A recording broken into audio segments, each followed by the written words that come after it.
Hey YouTube, it's Adrian. Just before we get you to this video, do me a favor and head over to pageantlaunch.com. We are starting the world's first dedicated pageant review site, and I would love for you to join our launch team. All you need to do is put in your email address. It's completely free. We are looking to make a pageant industry that is safe, transparent, and fair. I know it's like that most of the time, but over the last year, it's become very evident that it's not like that all of the time. So head over to pageantlaunch.com, put in your email address, and let's get you to this video. My name is Cassie Van Zeyl. I'm a 2020 national finalist for the Miss Australia Pageants, and we are here with Pageant Projects.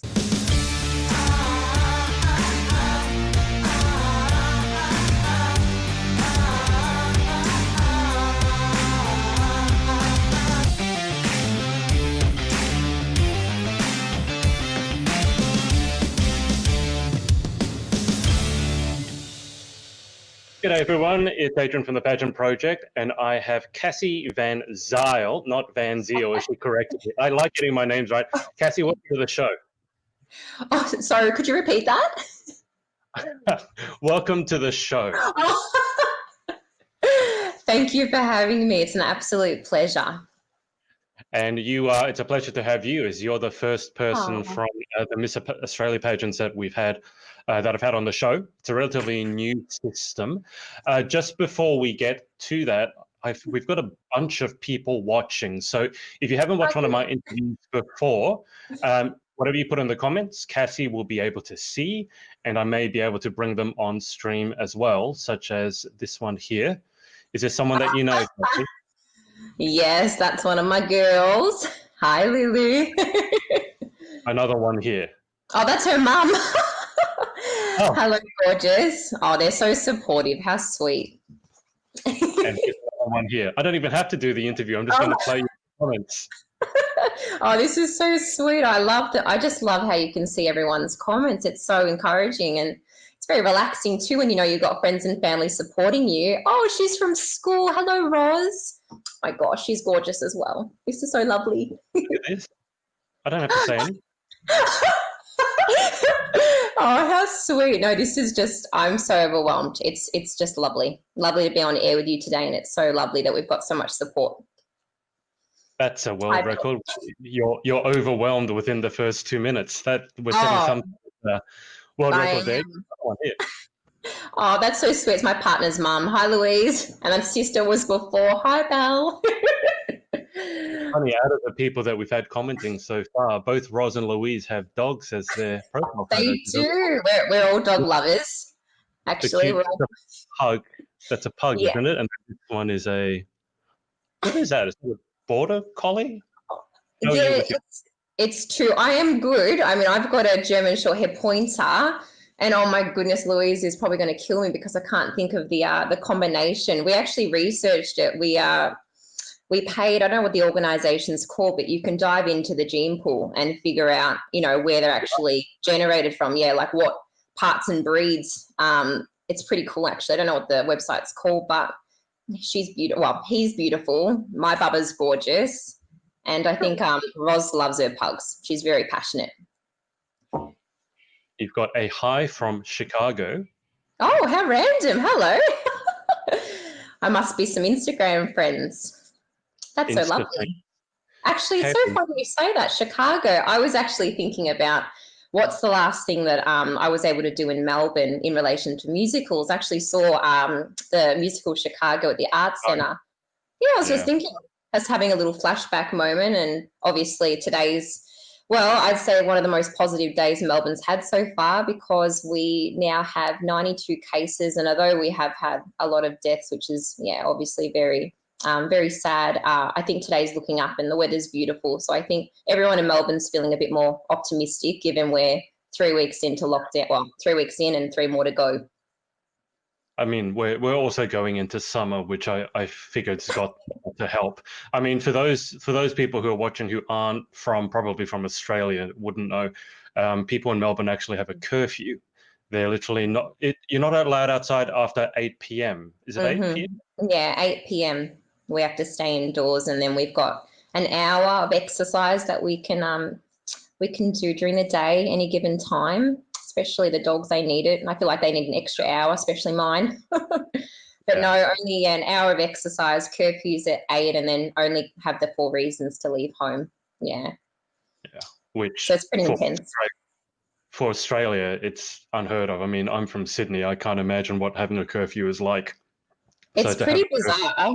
Yeah, Melbourne's so big on nightlife, and I know my girlfriends and I, we spend every weekend out Chapel Street, and we're always out and about, especially, you know, during the summer months down at St Kilda. It's just such a lively scene. It's so nice to be involved, I suppose, in the community, especially during summertime. So many festivals and fun events and expos, and none of that's possible currently. So it's a big shift for everyone. I feel sorry for festival organizers. I mean, I feel sorry for people, but festival organizers. 2020 has not been a good year for you. But you mentioned the cases are down under 100 now. I mean, it still sounds a lot, but compared to where it was, I think over 700. Yeah. So no, it's a big difference. I know I woke up and I read the news and I felt more optimistic today. And I think my mum messaged me this morning saying that like the school kids, you know, in Victoria, hopefully, fingers crossed, allowed back for term 4, given protests don't go ahead. So fingers crossed, because I'm a school teacher and I miss my beautiful year 2s, and I really look forward to going back into the classroom. And I know they're all going a little bit crazy with the whole homeschooling situation. I've never heard kids say how much they miss me ever in my 5 years of being a teacher. I love you every day. I miss you, Cassie. I want to be back in the classroom. You know, my brother's annoying me. I need some space. I get some bizarre messages. In year 2, they're saying this. Wow, they start. Yes. They're very opinionated. You'd be surprised. And they're also extremely charming. If you're having a bad day, it takes 20 seconds for them to put a smile back on your face. That's the best thing about being a teacher. You are completely involved in their aura and their emotion, and you feel everything they feel, and you feel quite connected to them, but they're very honest. So it's lovely. You can always be yourself in front of them. You don't have to put a fake facade up, you know, when you're in the classroom. It's a really beautiful connection with the kids. Well, I find that. Love my job. I'm just going to go through a few comments and then I'll ask you about... that's my mum. Hello, mum. Oh, she's so sweet. Louise here has said it's cross yes. Thank you, Louise. Oh, my goodness. I just couldn't think. He's gorgeous. Oh, that's my brother. Thanks, Brandon. A bit of support. I actually sent him personalised cupcakes yesterday to his door. Is Brandon the really, really tall one? Or the... I was going to say, are they really, really tall? The other guy is really, really short. I can't tell, but...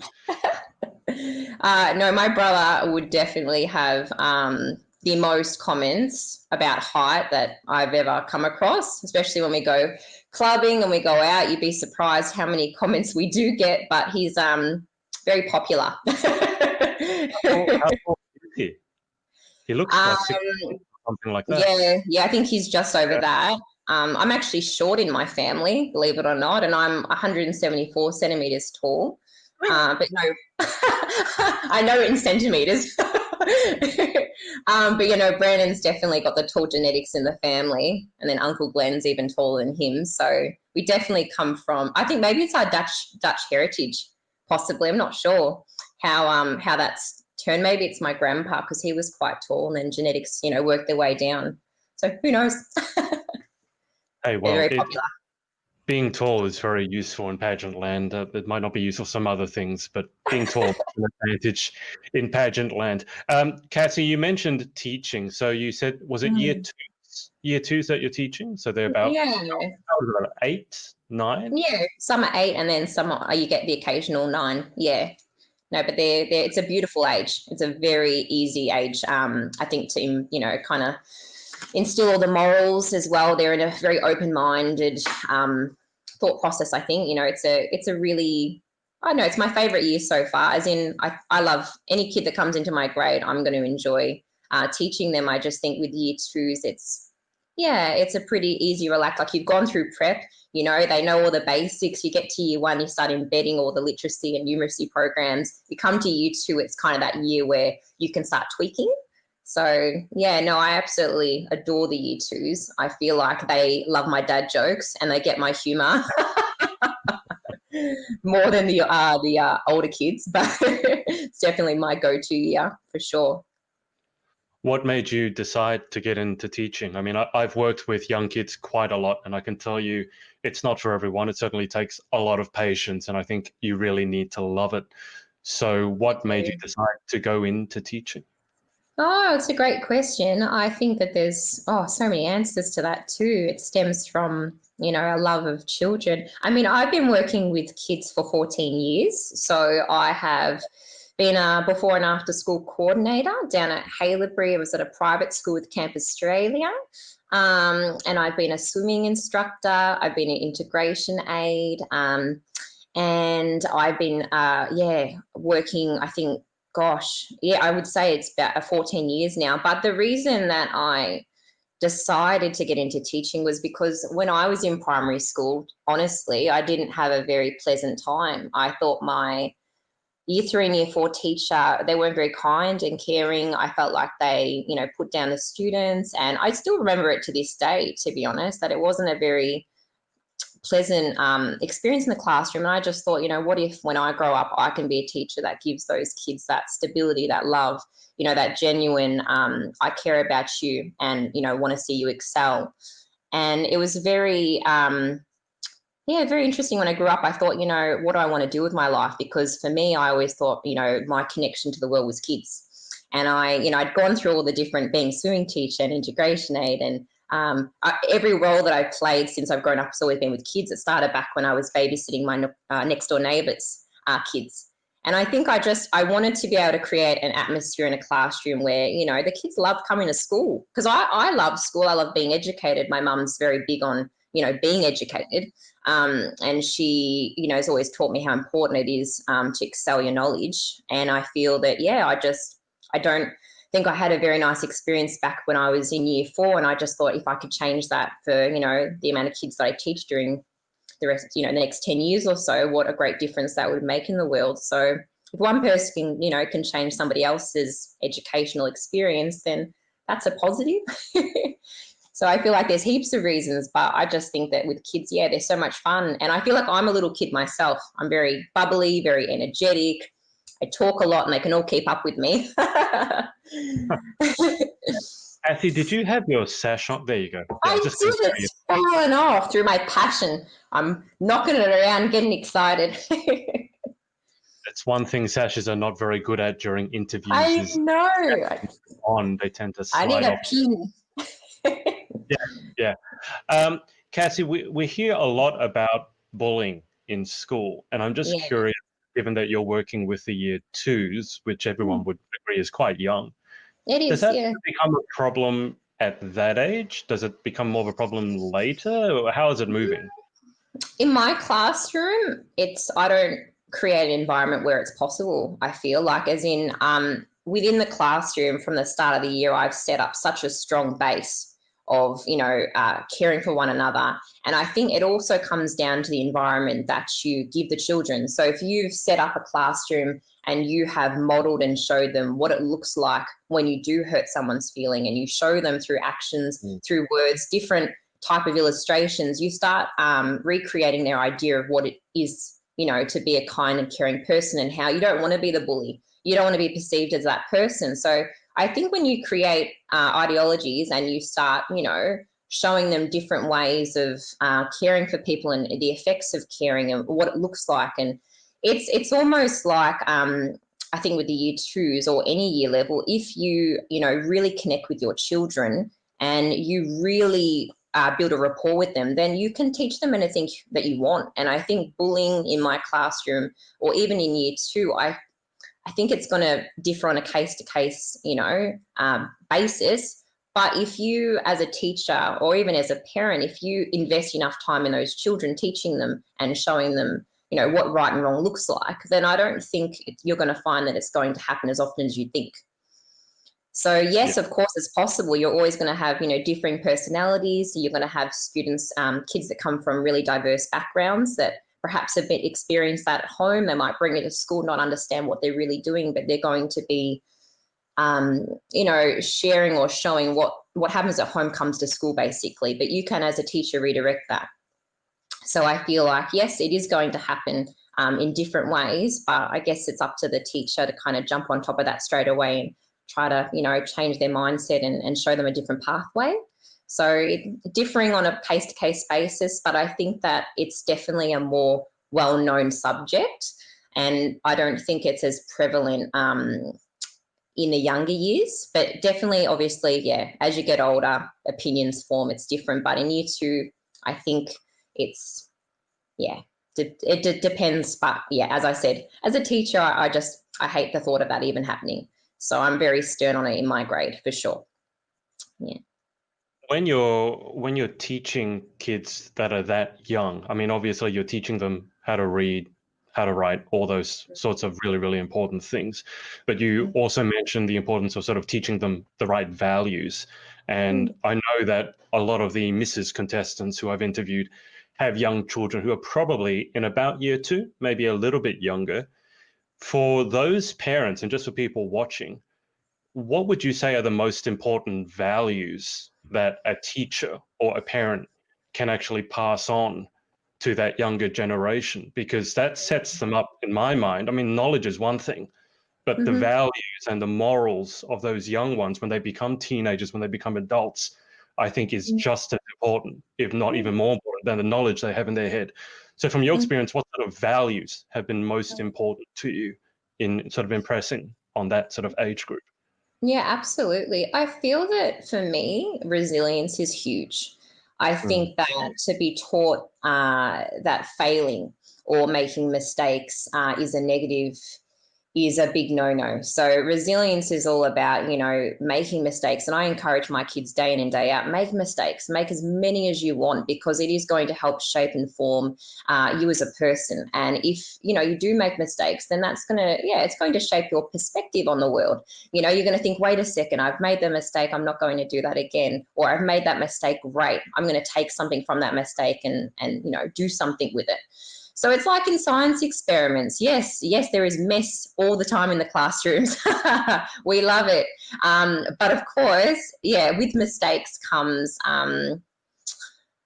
it just comes big learning curves. So resilience in my classroom is huge, because I don't want kids to think that because they've made that mistake that they failed, that they don't have the confidence or the ability, to correct that mistake or to do better on that maths test, or I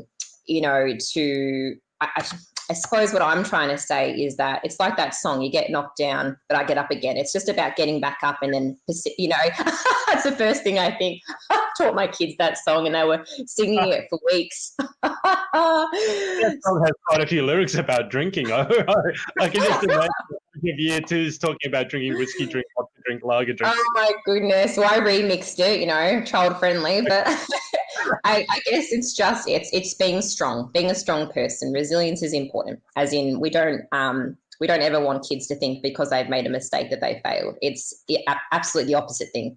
So that's big. And I feel honesty is as well. I've always said to my kids, if they, let's just say that they have stolen something, or if they've made the wrong choice, they've hurt someone's feelings, they've pushed, or they've just done something that's quite out of character, I'll always say to them, you can't get in trouble with me for being honest, because the only time you are going to, going to get a sad face from me is if you've lied. So honesty is huge. And I've always, been brought up with that as well, especially mum. She's always big on, being an honest person, not lying, being true to yourself. It's always around the same ballpark. But yes, resilience, being honest. And I think kindness is huge. I mean, I'm certainly a very kind person. I'm always thinking of other people. I do love my friends and my family. So I think that something I bring in the classroom as well, caring about each other. I mean, I say to my kids, we're like a family, because that's what it's like. It's like the pageant community. You become a family. I mean, I've met so many amazing girls during my pageant journey, but I mean, I apply everything that I do in the classroom into my general everyday life.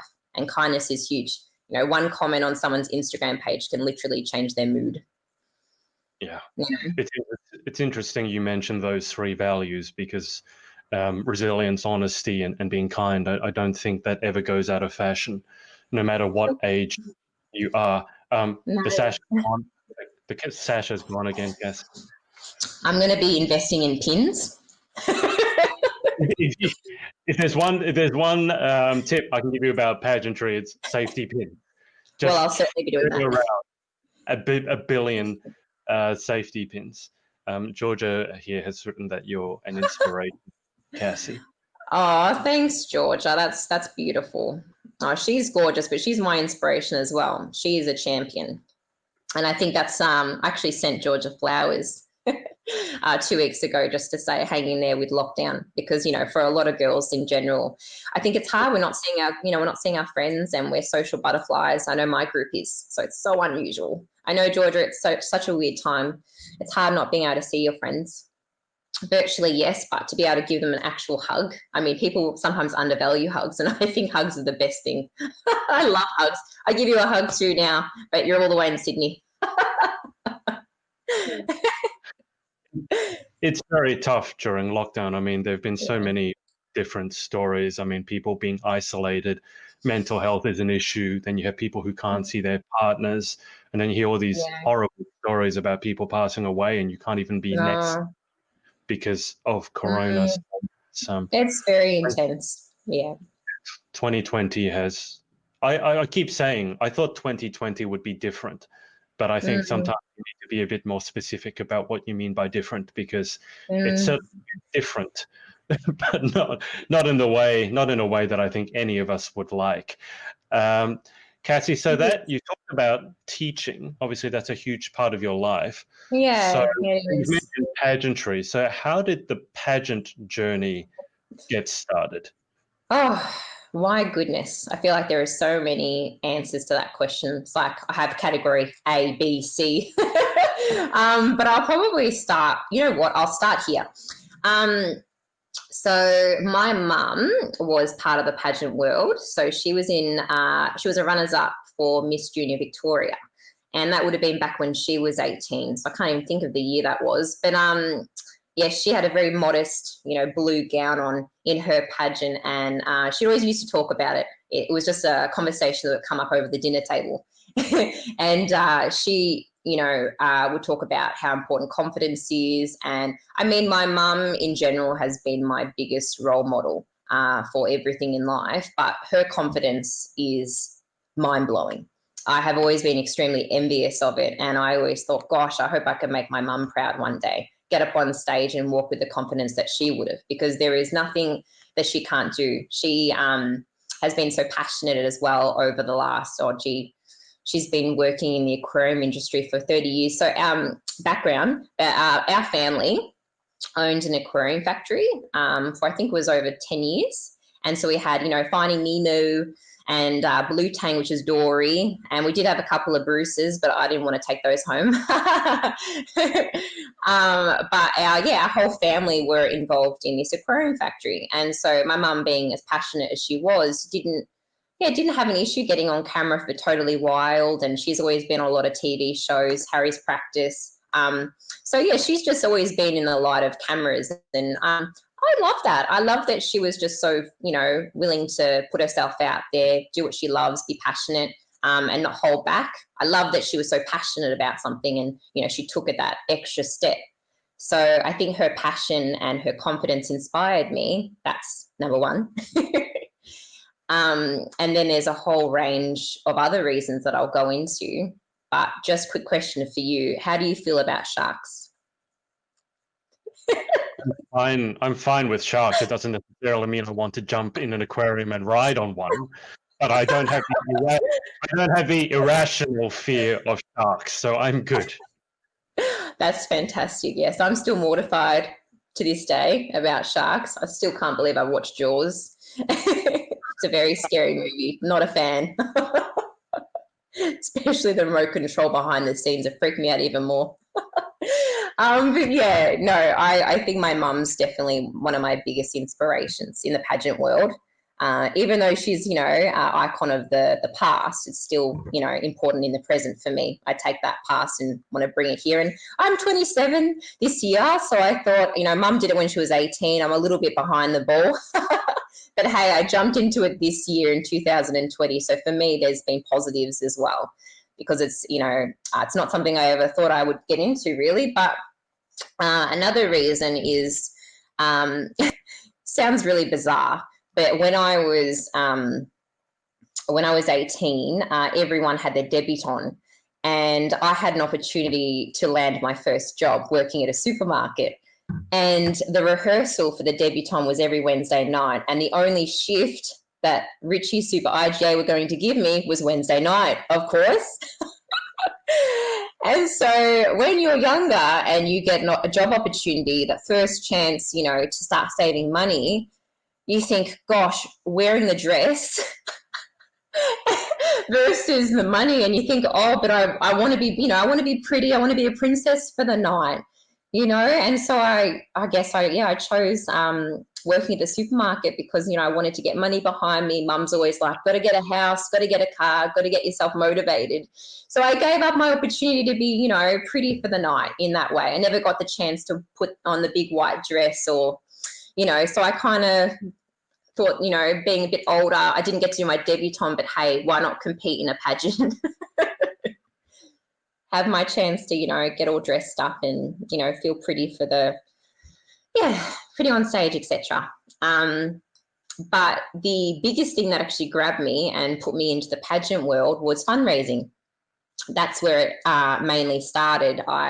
It started with Miss World originally, because I'd come across, the first pageant, and they were so heavily involved working with Variety Children's Charity. And of course, I just thought, I'd love to be involved in this. It's the first thing that hooked me. I thought, I want to fundraise, I want to be able to take my love from in the classroom and extend it outwards and see if I can do something, with my personality, put it out there into the world.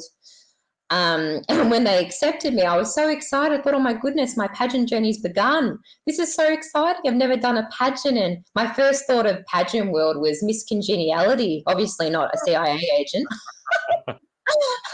But that was my first thought. And it's funny because at the start of the movie, she's got all these preconceived ideas about what the pageant world is.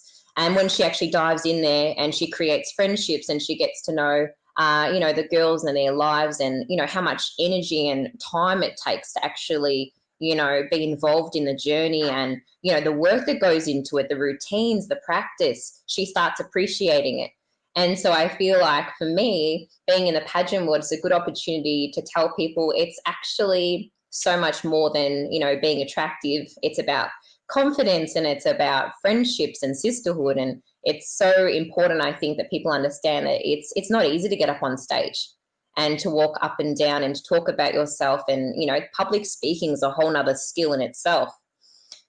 So I feel like I definitely wanted to be able to, talk to people about how, the pageant world's really changed, and it's really more about supporting, the sisterhood and encouraging your girlfriends to get up on stage, be confident, pursue their dreams. It opens up doors that you never would have thought, because you meet people that you never thought you'd meet, and then all these new opportunities, come up. Yeah.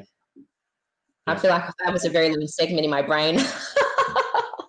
You're taking it, aren't you? It's amazing that you have those different reasons and you can quantify it in your head. Carrie here, so the one over in Chicago, Carrie, I hope I'm pronouncing your name correctly. She's asking, how has quarantine affected your reign so far? Oh, gosh, that's a great question. One sec, my love, I'm losing my headpiece. You know what? It was really, I'll tell you, this was really hard for me to swallow, because when we were just being put into, quarantine, it was about 2 weeks before that where I had organised a fundraising event. It was a glitz and glamour event, and it took me 6 months to plan. I had over 40 sponsors, a collaboration of people making cookies, and I had magicians, I had celebrities coming. I worked really, really hard. I would have emailed maybe 300 people. I spent hours on the phone trying to get people behind me for the Variety Children's Charity, which is associated with the Miss World. That was my first fundraising event. And yes, 6 months went into that, and I had all the tickets organised, and I would have raised 15,000 on the night, and I had to cancel it. So for me, it was really upsetting because of the kids, all this money and all this work and all my extra time. I mean, this is something I just did for, it was a hobby on the side, but it was also, it was making a difference for the kids. So that was hard, because I really, really wanted that event to go ahead for the kids. And just because, all my friends and family, and then people, third-party people came in and just wanted to be a part of such a special event. So that was devastating for me, for the kids. And moving forward, now that I'm, in Miss Australia Pageants, 2020, I actually organised another fundraising event associated with the National Breast Cancer Foundation, which is, Miss Australia Pageant's sponsor. A charity sponsor, that we raise money for. And again, I have organised this magnificent event. I thought the first fundraising event that I'd organised, I thought I have to put that aside, try focus on the future, because the opportunity passed, and we put all the money towards the charity. But then this one's come up, and I've got it ready to go. I've got the brochures, I've got the sponsors on board. They're all waiting for the, let's go, because I want to be able to start, raising money for the Breast Cancer Foundation. And again, it's just, we're waiting on its day-to-day reports, and it's still it's difficult. It's difficult because, for me, I have such a passion for organising events and getting people together and involving the community. I've got the Herald Sun involved, and I've started, the Herald Sun in Australia is just like, a big newspaper, but I've got media behind me. I've got so many people behind me, but there's nothing I can do given the whole COVID-19 situation. So it's definitely affected my fundraising heaps. And she did ask, and now that I'm thinking about it, we've just been told with the Miss World Australia that it's gone online. So we actually have to pre-record ourselves walking up and doing the catwalk, and then we have to video ourselves doing questions and answers. And so everything's online now. I don't know about Miss Australia Pageants yet, because we're still waiting on that. So it's all up in the air. It's day to day. You don't know. It depends a lot what country you're in, but then even in Australia, it depends what state you're in, because obviously you guys are complete lockdown with a curfew, whereas New South Wales is kind of more under control. And then you basically got places like Western Australia and Northern Territory, who they're pretty good, but they just don't want any of us to go there. So you don't know. I think it's day by day. It's so hard. So you've got the fundraiser for the Breast Cancer Foundation. Is that ready to go, and you're just waiting for the opportunity? Yeah, no, I've got my sponsors with, they've made the brochures. I have this digital manager that works on all of my, digital merchandising per se. And I've got all these gorgeous people from the bakery, and they're just so keen to make all these biscuits that are themed with breast cancer ribbons, and everyone's so excited to get behind me. In fact, I must say I'm extremely overwhelmed with the support that I've actually had in my community.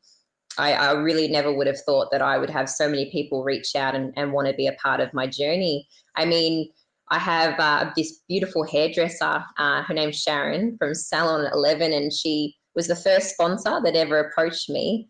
And she was so kind and so caring and beautiful. And she said, I'd like to sponsor you the entire time throughout your whole reign. And I was like, oh my goodness.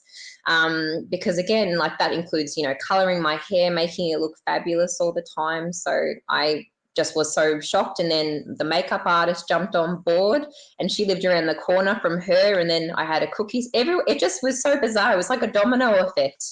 And I was like, oh my goodness. I was just so taken back. It was so beautiful. So my community is really lovely. Like in Melbourne in general, like we have such a beautiful city. Everyone's very generous, caring, and they want to help out. So you mentioned that you started your pageant journey in Miss World Australia. Yeah. And obviously Miss World, both Miss World and Miss Universe are probably the two household names that most ordinary people would know. How did you get involved with Miss Australia pageants, though? Because that's brand new, so no one really would have heard of it. How did you get involved with Miss Australia pageants? So a couple of my friends in the pageant world, because I'd started my journey originally with Miss World, they had said to me, you know, have you heard of Miss Australia pageants? And I said, no, I haven't actually. And so when, you know, I did my research and I jumped on Instagram, I thought, okay, this is fantastic. I have another opportunity to, you know, to make new friends, to get involved in fundraising and have a separate journey as well. And I thought Breast Cancer Foundation, this is a really important one that I'd really love to get involved. I was super passionate about it. I have been for a long time. And I had only just done the breast cancer run, actually, which was ironic. I actually couldn't believe that. I thought, oh, this is bizarre. So I ended up applying and I thought, you know, what have I got to lose? I thought at the end of the day, like everything that the pageant world has brought me has been positive. I haven't had any negative experiences. It's been very kind and caring, and you know, my girls that have supported me the whole way through really helped my confidence just in general. You know, I feel like I can do anything when I've got, you know, friends behind me that are also in the same boat, facing the same challenges per se, you know, with body confidence or whatever it may be. It's so important to have someone saying, you know what, you're beautiful just the way you are, and to, you know, believe in yourself and just to be, kind to yourself. I think the pageant world definitely teaches you a lot of lessons, and you do go through different thought processes on, you know, what to expect, you know, but I think the main thing is that you've got to love yourself for you, and it does not matter that you're competing with different people, because the truth is it's not about a competition between, you know, this girl and the next. It's really about you accepting who you are, being confident with that, and then showcasing it. You know, I don't think you can ever lose in that sense if you can win the competition in your brain, because I think a lot of girls also do probably question themselves on a daily basis. You know, am I pretty enough? Am I this enough? So I feel like for me, the pageant journey is really about discovering, you know, your inner self per se. But the map in general so far, beautiful girls are involved, as in they're so lovely and caring, and I've actually made heaps of friends already, but it's all been online. I haven't even met these girls in person. It's bizarre. I'm messaging, commenting like we've been friends for years, but I haven't actually met them in person. It's so bizarre how the whole world's changed. But at this stage, you know, we're full steam ahead. Nothing's been said about, you know, cancelling as such. So we're just going to continue on, I guess. We'll wait till we hear from the directors, and they were former, you know, contestants as well. They won in 2017. So they're actually new directors, which is exciting. And they seem lovely too. You know, we've all been keeping tabs on WhatsApp. Get really nice messages from them regularly, actually. They're very supportive. They comment on everything, and they always make you feel very special. So I've really enjoyed being a part of Miss Australia pageant, because from day one they've communicated, they've kept me in the loop, and they make you feel special. And I think that's nice to feel like, oh, they're noticing you, or they're, you know, they're just kind of watching your journey as you go along. And we've got beautiful sponsors as well, and they're always sending random things to us, and I'm like, oh, what's in the mail today? Love mail delivery. That's a good surprise to have, especially during quarantine, to have unexpected surprises in the post that aren't bills. When is this Australia pageant? What's your next event for it, or when is the actual pageant? Oh, you know what? That is a fantastic question, but I think due to COVID, there isn't actually a date. So we're kind of just trying to stay positive. I've made my assumption. I think, given that Melbourne, we finished lockdown, we're meant to in 3 weeks. Whether or not that changes or stays the same, up in the air. But let's just say lockdown did finish, and we were, you know, going back to stage 3 or 2, and things were changing. I would make the assumption that maybe perhaps in November, closer to December, perhaps. I'd say November, December would be probably a more happier, more relaxed time, because I don't think in Melbourne or in Australia generally we can just go from being in lockdown for 6 weeks straight back to stage 1 and to normality. I think it has to be staggered. So I'm making, analytical pattern of my own. And I mean, there's no evidence or whatever. This is just me having my fingers crossed and throwing a day out there and saying, please. Well, I mean, we're Australians. We love to bet on everything. So maybe we should start betting. We should start a betting pool as when it's going to be held. What state is it going to be held in? Is it Queensland? You're so funny. I think so, yes, off memory. Unless, of course, they're changing states. We can only hope. The problem is, that even if Victoria, Melbourne finishes its lockdown, Queensland is going to have to let us in because Queensland doesn't want people from Victoria. I know. I feel like an outsider. And that's what I'm nervous about. I think, oh my gosh. And I I'm looking at Instagram. I see all my friends' stories and they're surfing. They're having milkshakes on the beach. And I'm like sitting on my couch and I can't leave after 8 p.m. I just want to be able to have a toasted sandwich on the beach, but I can't. So it's a bit sad. I'd love to go to Queensland. Well, it's a lovely place to have a pageant, let's put it that way. But I just remember their premier saying that New South Wales is the worst state and they weren't going to be lectured by us as to whether they should open their borders or not. It's very cranky. Yeah, I mean, our Prime Minister said today or yesterday that he's encouraging our states to open their borders by Christmas. So, having it in November or December, that might be pushing your luck a little bit, but we'll have to see. I know. I mean, look, I did actually I was saying to my family the other day, I said, look, if I can just have Christmas with you, I'll be really happy. Yeah. So that's my wish this Christmas is just to be with my family and to be able to have that day with them. So that's my main thing, because that's hard. I think for anyone in Melbourne right now, we're missing our family and friends, and there's daily sacrifices that have to be made. But there's just a whole, and then we had bizarre winds. I think it was yesterday. Gosh, no, I think it was the day before that. We had bizarre winds, and there was all these accidents with trees and road, and a poor guy, he actually just bought a brand new car, and an hour into parking his car in the driveway, a tree fell on it. Can you imagine? He hasn't even had time to get insurance. That's just so sad. I felt really sad for that guy. That sounds Melbourne weather in a nutshell to me, though. Melbourne weather is just so. I've had a tree fall on my car, full disclosure, so I know what it's like. I was working as a tennis coach, and I was on the court, and my car was within. I could still see it, and then there was it wasn't actually a storm. It was just very hot. Apparently trees, sometimes their branches fall down, not just when it's windy, but when it's very hot. And I heard this crunch, and all the kids started pointing at a car and started laughing. And I couldn't see what they were laughing at. And I got closer and realized it was my car that was under the tree. So I do feel sorry for that guy. My heart sinks. Yeah, look, I really did think that was sad. But then, I don't think people have had electricity for a day, 2 days, some people. So, I mean, I'm thinking I'm microwaving my meal. Other people aren't. So I felt lucky that I could microwave my dinner. You'd hate to lose your electricity. I mean, the one thing I really use is my microwave, believe it or not. I mean, I can handle the lights off. I use a candle, but the microwave gone, no. You can't use a candle to cook your microwave dinner? Yeah, seriously. I just love it. It's like it's just the best invention because, I'm on light and easy at the moment just because, look, to be honest, it is light and it is easy. It's just the best thing in Melbourne. In 2020, I've come across a lot of things that I like, pageant world being 1, 2, light and easy, best thing I've ever gotten onto. So I've just lost about 9 kilos on it. And I'm trying to get back to when I was, literally went on the scales yesterday and thought this is fantastic.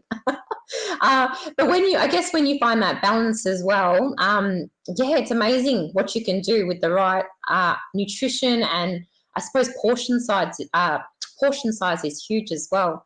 But I think it's just when you're in lockdown, for example, and you've got the cupboard right in front of you and you can't leave the house, it's very hard. That's why I call light and easy. I think a lot of us during lockdown have begun resembling potatoes just because you're living right next to all the chocolate and the chips, and you literally have to not buy it, because if you buy it, you're going to eat it because it's sitting right there and you've got nothing to do except watching Netflix. And of course, when you watch Netflix, you're going to reach for the glass of wine and the crisps and chocolate. And if you're in preparation for a pageant, those two don't go very well together. Yeah, it's been, look, lockdown 101, is it 101? I think they're calling it 100, whatever. Second lockdown. I thought I've got to do something about this, because if I continue eating the amount of chocolate I'm eating, it's just so easy to do. It really is. I'll be honest, I am Cassie and I'm a chocoholic. It is the way that it is. I can't help it. My love affair with chocolate will never end. But Light and Easy came to save the day for a bit. But don't worry, I will continue at some point. You're on Light and Easy. I mean, chocolate is easy as well. It's just not light. Chocolate is very easy. It's right there. You don't even need the microwave for chocolate. I know. It's deceiving, because you hold a piece of chocolate, you think, gee, that's light. But when you eat it, nah. It's like a magic trick. Gone all wrong. Oh, dear me. Funny. Let me just... Roz here has written, "You are so beautiful, natural, and funny. A pleasure to watch." And Roz. I wrote that your passion for fundraising inspires us all. Thank you, Emily. That is very kind. And Roz, you get me all emotional. You are. My gosh. No, it's all right. I can hold it together. I'm good. I've had people cry on interviews before. It's a little bit awkward. I don't know what to do. I'm too funny. I feel like my brain won't allow me to, because I feel like, I can hold off. No, if I watch The Notebook, though, there's no chance. Like, if I watch Titanic, that's it. It's gone. It's gone. The restraint's gone. I have not watched The Notebook, and I refuse to. I did watch the Titanic, and the only thing I can remember about Titanic is at the end, when she's on that plank of wood and he's in the water. I'm looking at it going, there's enough space for him to be on the plank. Why doesn't she just let him up? And now there's all these memes around why she wouldn't let him up. You're so funny. That's so funny. It's true. They actually did the mathematical statistics behind it, and apparently, yes, he could fit. And then they did, actually, this was interesting. I think it was last year. I messaged my mum and I said, "Mum, you're not going to believe it. There's a Titanic 2. And she said, "You're kidding." I said, "No." And so then we ended up watching the shorts for it, and it was just a made-up one. But it looks so real, and it was very sad. How can you have Titanic 2? The bloody thing sunk. I mean, they're going to make... Because we thought that they might have miraculously been saved. I was fully convinced there was a Titanic 2. I was actually genuinely very sad. Now, seriously though, why aren't you watching The Notebook? It's iconic. You need to move past it. Everyone talks about, all the girls talk about how, they all watch it and they start crying about it, and I'm just listening to this going, no, that doesn't sound like my cup of tea. I love action movies and silly movies, comedies and things like that. I can't watch that sort of movie. I get you. By myself, anyway. Maybe some other time, but The Notebook is not on my to-view list. I've been given a lot of stuff that I have to watch, apparently. Yeah. But The Notebook, thankfully, is not on that list.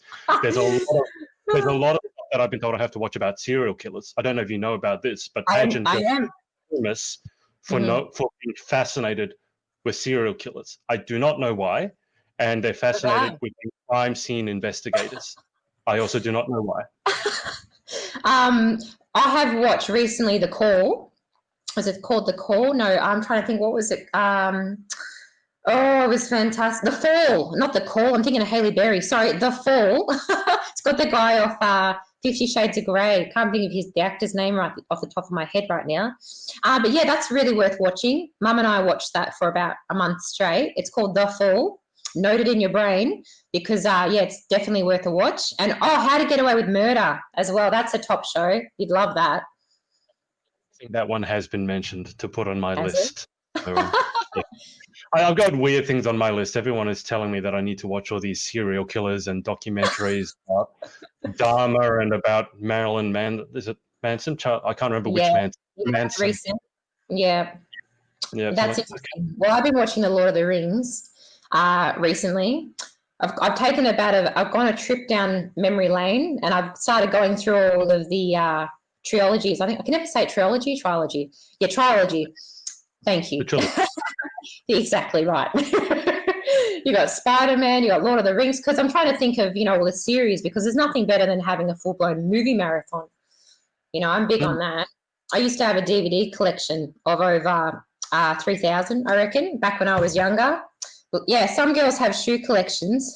I had DVD collections. I used to spend a lot of time in JB. That's one thing that we probably don't have anymore because everything's I know. gone. Well, you can imagine with fundraising, what do you think I did with them all?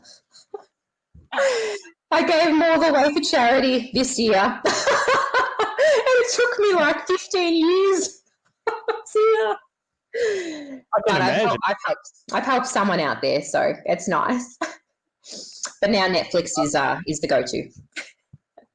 That looks like is that a Welsh name? Or is that Lulu. Oh, Prison Break. She's saying you should get onto Prison Break. Yeah. It's worth watching too. The problem with people suggesting this is I have a very addictive personality. So if I start watching something, I literally can't stop until I see the whole thing. If I like it, if I don't like it, I'll stop straight away. Oh, but gosh. I have to be very careful starting anything that's on a Netflix or Disney Plus because you can just watch the whole thing back to back, and before you know it, Star Wars. Yep, 100%. Yeah, that's a big one. You start Star Wars, you're not going to sleep for a long time. Don't get me started on Star Wars. I'm not a huge fan of the direction Star Wars took. So no, I know. Look, we're all depressed. I know it's sad and it is hard, but you're going to be okay. You're going to get through this. I went on a massive rant after one of the Star Wars movies. I hated it. I can't remember which. I think it was the first one of the new ones, and I just went on a rant. And my best friend, he just thought it was hilarious and recorded the whole thing of me being on a rant because you needed donuts. Yep. I needed a drink, not a donut. I needed a drink. That's what we need. Apart from the teaching and the pageantry, what do you do during your downtime, if you have any? Do you have any hobbies? Yes, I do. Gosh, where do we begin? Well, Spud Muffin, who's my German Shorthair pointer, he is almost a year old, but he's still classified as a puppy. He does take a considerable amount of time out of my day between running after him and the toilet paper that he has in his mouth to running outside and trying to catch my phone, which is in his mouth. That does take a lot of time. How does he have both? How does he have both the phone and the toilet paper at the same time? No, these are separate occasions. I swear there could be a series. I was speaking to Lulu, who's probably watching as we speak, but we're going to develop a picture storybook. And we're gonna get together and we are going to develop a few. And there is going to be a series about my dog because I genuinely think he would be a fantastic character, cartoon, in a future picture storybook. Because all of my kids who I've been Zooming with twice a day at school because, everything's virtual nowadays. He's basically the mascot now. So between, Zoom meetings and him, the kids decided that he should be famous. So I thought I might give that a crack. Can you tell me about Captain Underpants? Very loved. Very loved character. Yesterday, and my best friend was telling me about it because I went to Woolworths and they have Ushies, and he was telling me how Coles, and I had no idea what they are, and how Coles had Captain Underpants, and I just thought, that is the worst superhero name I've ever heard of. I didn't realize it was a children's book. It is. That's right. Right. Okay. It is big. And Diary of a Wimpy Kid goes off the charts. They are all obsessed. So keep that in your notebook. If you ever interview a little one, you'll have lots to chat about then. But no, they do love that book and that story. I'm just trying to think. Gosh, the days are going so rapidly fast at the moment between, baking and, I mean, look, I do love to bake, but I love to eat as well. That takes time. But look, I am a very mixed combo. Trust me, I'm as random as they come because, I feel like between singing in the shower, which I do actually love to sing, that does take up a portion of your day when you find your favorite song and then you end up chucking on clothes, dancing around the house. Just because you're not professionally doing it doesn't mean it's not a hobby. But no, my girlfriends do think I can actually sing, but I have been debating whether or not I have the confidence to actually sing in front of people. So that's a debatable thing at the moment. Might. You'd like to demonstrate it now? Oh gosh, yeah. Sing us a song. As enticing as that would be, I haven't done my vocal warm-ups and I probably don't have the right attire on, probably need to go get a hat as well. I will, how about this? If I have the confidence / courage, I will record myself singing a very fabulous song and I will send it to you and then you can post it later because I feel like this is a preparation thing. So look, the two things that I am notorious for in interviews, one, if someone says they can do an accent, I get them to do their accent. And the other one is singing. As soon as someone says singing, I'm always trying to get people to sing during interviews. Part of me thinks I might end the interview on it, not sure. Give me like 5 minutes and I'll process it. But no. Start doing vocal warm-ups then. Yeah, well, that's right. As we're talking, I'm warming up for sure. I'm just kidding. All right. So just yes, we always end up with the final 10 questions to wrap things up. To wrap it up, before we go to the final 10, is there anyone that you want to just give a shout out to or say thanks to for supporting you along your? Yeah, gosh, where do I begin? I'll probably just say a massive shout out to all the support from the Roval community. I really appreciate, the newspaper articles I've had from the Roval Listwood newspaper. Thank you. Really, really appreciate Sharon from Salon 11. You've been an absolutely beautiful person inside and out. Very appreciative all the time and love you've given me. And I've got Berwick and Bathroom Renovations. Thank you, Nick, for supporting me with my Miss Australia Pageants journey. Really appreciate it. And I've got my Megan, the photographer. You're amazing. She's actually, been. I can't get over it, the amount of support that I've had. But from all my, sponsors, just generally speaking, you know who you are. If I haven't mentioned you, it's because my brain's gone blank. But I just say a big thank you in general for people being so caring and supportive and, positive on all the Instagram and Facebook and just, making my journey more enjoyable. So, yeah. Oh, thanks, Mum, for raising me as well. Probably should say that. Yeah, you probably couldn't have done this without her having given birth to you. Yeah. Let's go through the final 10 questions. So it's not, you don't have to answer them quickly. It's not some sort of speed round. You can take your time if you want to, but if you want to answer them quickly, then feel free to do so as well. So question 1, what is your favorite word? At the moment, watermelon, because I've been really obsessed with the song, Watermelon Sugar, and the rest. Any song that's been on TikTok just immediately sets me off. Okay. All right. Yeah. Question 2, what is your least favorite word? That's interesting. Least favorite word. I hate to say it because I feel like everyone does say it, but it really is just such a eerie word. I've just never been a fan of it. And I know people say it all the time, but it's just Yes, it is, because it's just so Really? like moist. It's just like, it just comes off your tongue like, I don't know, moist. Ooh, ah. Don't know So why.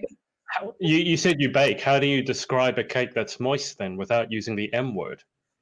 Delicious. No, I don't know. I have no idea. There is no other way except to call it a perfect bake. Because I was having this discussion with someone the other day. It's like, you can't call it wet. No, I mean, you you're not going to can't call it call wet it and dry. wet. Yeah.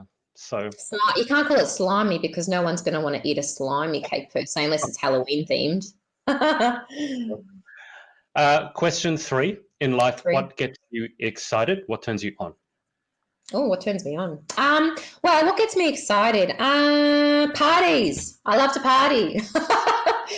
In general, yeah. I think just, you know what? I'm going to say party / going out with the girls, because it actually does. I actually love going out with my friends. It's my favorite thing to do. It like really gets me up and going. If I know that I've got a party to go to or a reason to get dressed up, just blows my mind.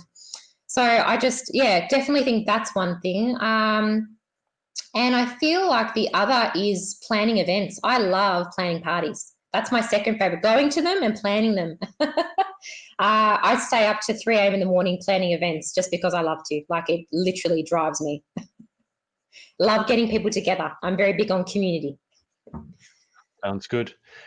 Question 4: what turns you off? Off.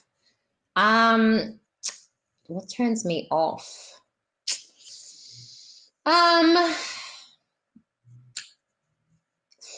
To be honest, I'm not a big fan of, smelly socks, to be honest. I can't think of anything right now except that. Maybe it's because I found them on the floor this morning and I was just like, yeah, you know what? I'm not a fan of smelly socks. Don't know. It's a reasonable answer, but I struggle to think of anyone who would be a fan of smelly socks. I mean, if you're watching this and you're a fan of smelly socks, please let Cassie know. Um, Yeah, I mean that and lots of mud. Not a big fan of mud, I guess. Yeah, my dog bringing mud into the house. There you go. That's a new hate. It's a pet hate, actually. Haha, double meaning. It is a pet hate. The mud in the house. Sorry, that was a bad dad joke. there's no such thing as a good dad joke. A good dad joke is a bad joke. That's what a dad joke is. It's a bad joke. Oh, is it now? Question 5: what Hi. sound or noise do you love?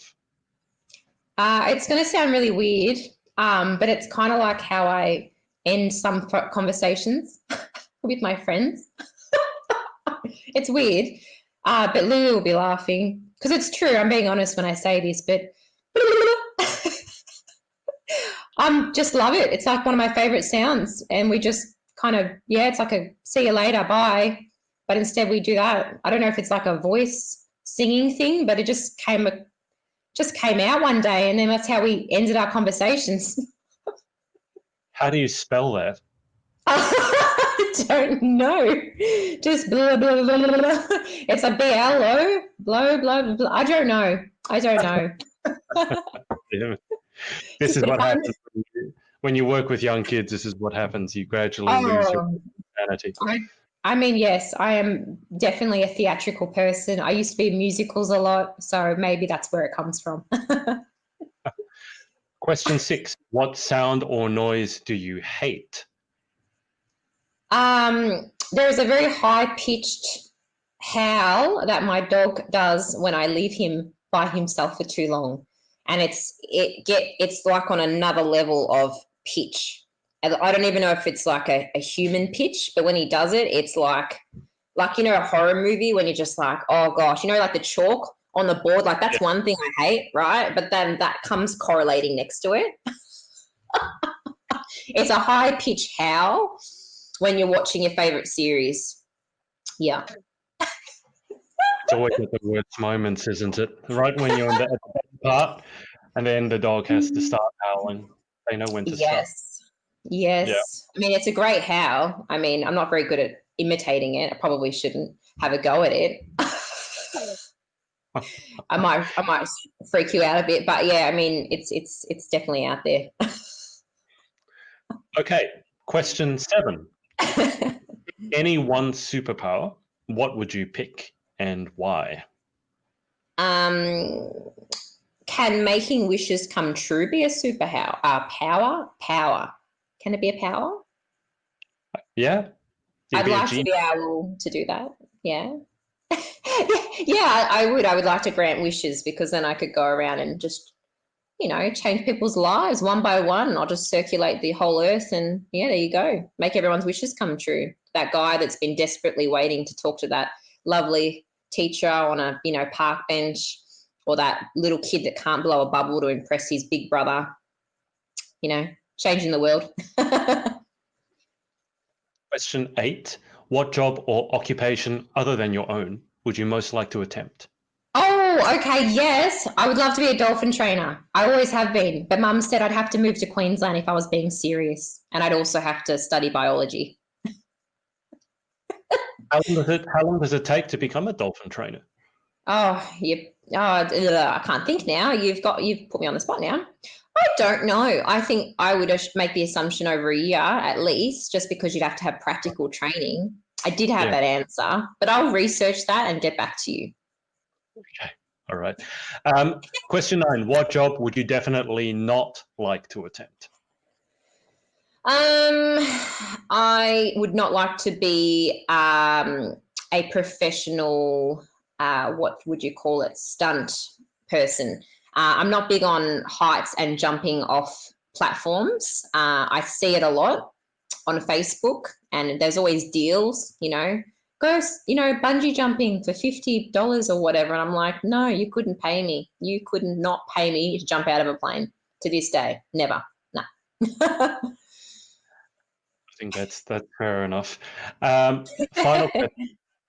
Yes. If heaven exists, what would you like to hear God say when you arrive at the pearly gates?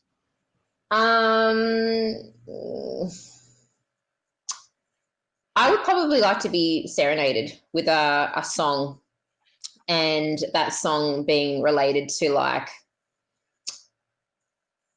something inspirational. It's coming to me.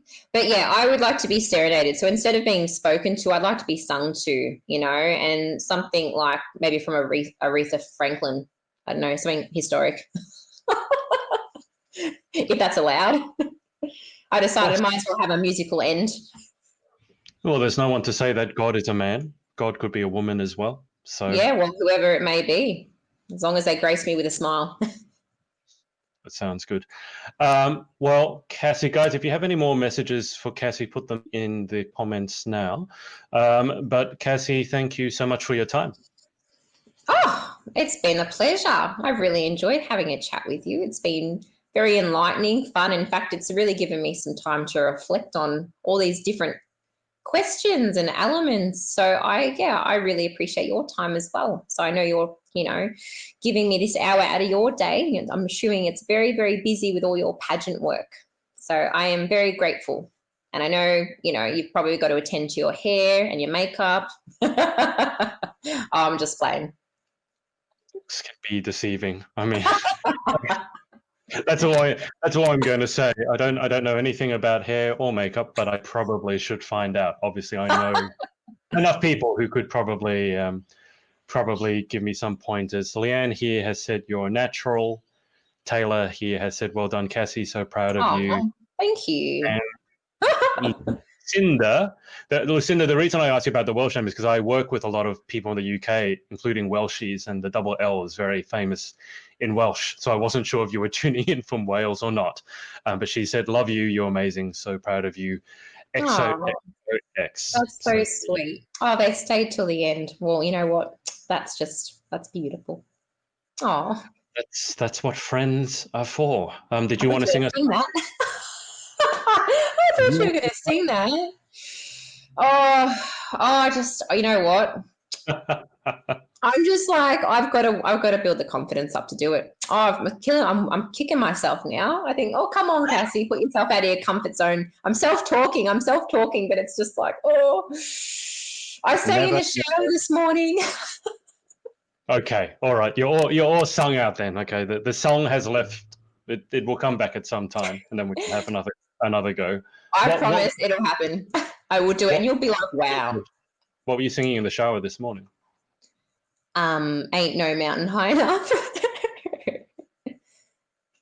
You know, that's a good song to sing in the shower. It just gets you in the mood. You know, I just really love it because it just makes you think I can do it. Today's the day. You know. All righty, guys. Thank you so much for watching. Cassie, I'll keep you on the line for just a sec whilst I hang up with the audience. Totally can. Thanks so much to everyone for watching, whether it's live or on the replay. And we will speak to you again very soon. Hey guys, it's Adrian again. If you like this video, make sure to like and subscribe. And remember to head over to pageantlaunch.com and join the launch team for our pageant review site. All you need to do is put in your email address. Thanks, and speak to you next time.